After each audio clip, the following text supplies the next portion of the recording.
राज्य में तेल टांकी होउछि गफलाती ओजन में ठकुचंती गैस एजेंसी। जातीय उपभोक्ता दिवस राज्यस्तरीय कार्यक्रम में जोगदे एमिति कहिसंती जोगाण मंत्री कृष्णचंद्र पात्र।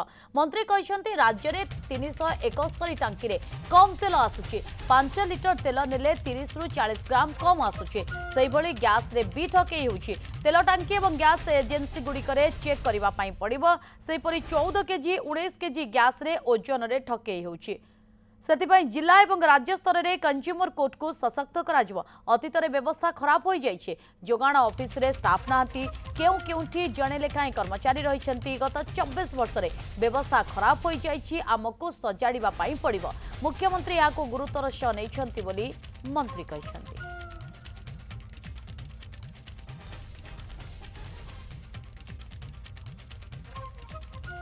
371 पेट्रोल पंप रे जो ठके होता रिपोर्ट आसीथिला आमे तांको शोकस देइछु एवं आउ से व्यवस्था न करने विभागीय अधिकारी मानक पूरा तागिद करा जाइछि एवं विभागीय अधिकारी माने रैंडमली बर्तमान चेक चलैछंती विभिन्न जगह रे जेमिति आउ लोक माने कंज्यूमर माने आउ ठकेर शिकार हेबे नाही।